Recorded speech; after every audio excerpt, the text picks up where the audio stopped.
It's another new year and you're probably set on going out to take more photos that you'll be proud of.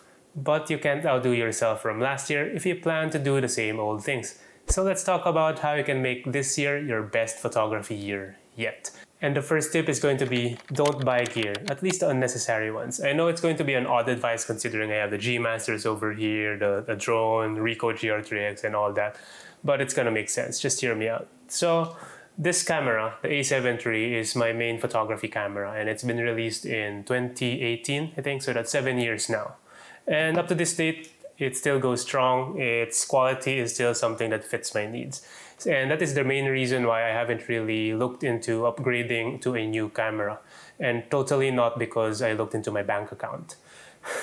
I mean, honestly, if your photos are shit, then a better camera will just make you see that in higher resolution anyway. Lenses, though, are a bit of a different story, and that's how I came to be a G Master whore. And I used to be the type of photographer who would want to carry all of these gear around with me whenever I go out to take photos. I see a subject out in the distance, then that's going to be where the telephoto lens comes in. And I can zoom in to isolate that subject even more. Epic vistas of landscapes, then ultra-wide angle lens is going to be needed.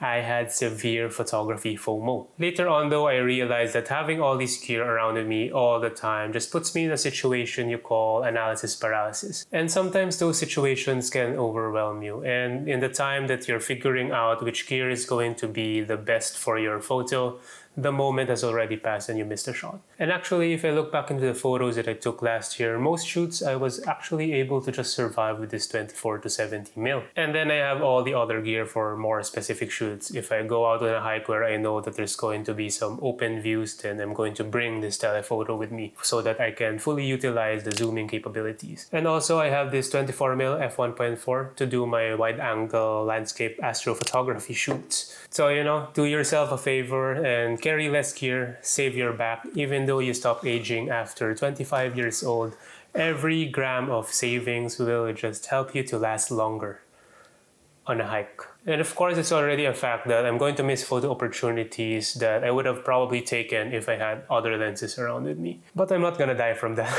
Just try to think about the savings that you get from not buying the gear that will only have a minimal benefit to your photography.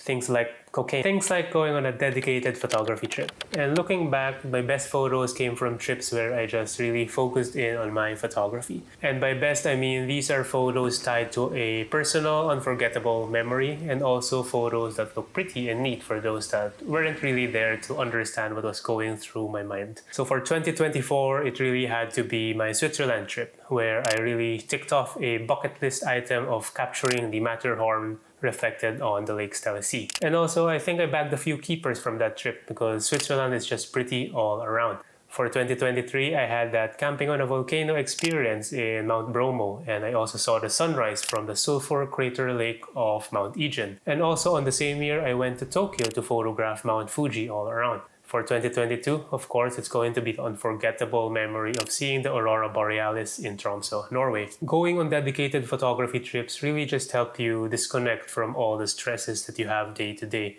and just really focus in on the photography. Finding your compositions, the best angles to shoot from, and being there at the right place at the right time. So go out there and explore the world. And, just seeing new places really just also motivates you to do more photography anyway. But if you can't travel because budget is tight and you're still growing kidneys to sell, try dedicating days just exploring your local neighborhood.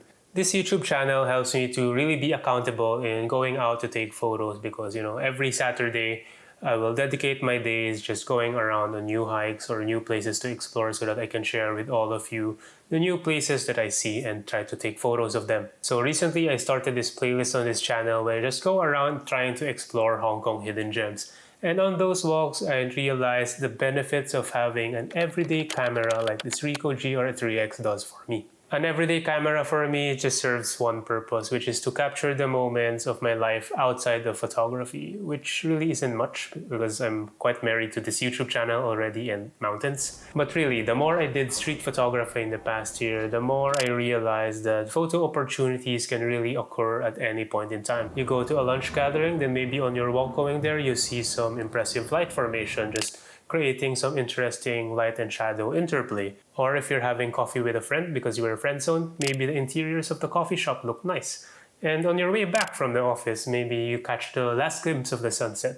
And at the gym, maybe don't take photos of the sexy Lululemon girl, but you get the point. These are situations that I'll probably take a note of, but I probably wouldn't have snapped away had I not had my everyday camera with me. The next tip is to simply try to meet and collaborate with other fellow photographers. Be more social. We live in such a digital world that it's so easy to find other photographers and set up a photo walk with them. Having photography buddies help you be more accountable in going out regularly to take photos because you don't want to be a bigger disappointment than you already are by canceling on your scheduled meetups. And also they can compensate for your lack of personality in your YouTube videos. Shut up. What did I do?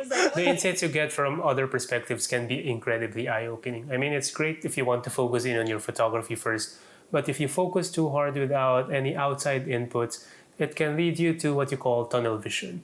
So try to listen more to others, explore new ideas, and be open to other possibilities as well. So for example, I've featured Josie and Jenny a number of times on this channel already, and they are street photographers who enjoy shooting the slice of life moments on film camera. And then I've also exchanged photography ideas with Guido, the master fogman of the Netherlands. There's Maika from Germany and her dreamy conceptual portraits. And also there's Joris from Belgium, a photographer who likes sleeping in his car for epic landscape photography. But really though, do check out these photographers, incredibly talented, and exchanging ideas with them just helps me be more inspired and motivated to take on new challenges. In anything we do, we grow by placing ourselves in less than familiar situations. Being in a routine, doing the same things over and over again, our comfort zones, it can lead to what you call stagnation.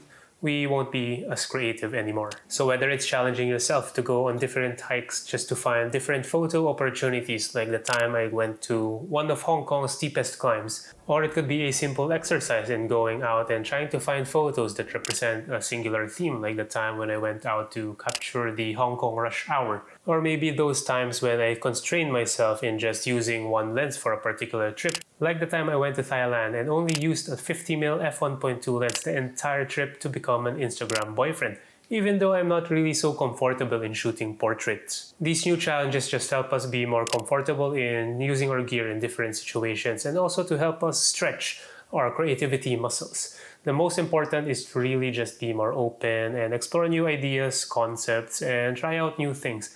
I mean, there's no harm in it. If it doesn't work, then you just simply move on. But if it does work, then you're already one step closer to taking better photos than you did before.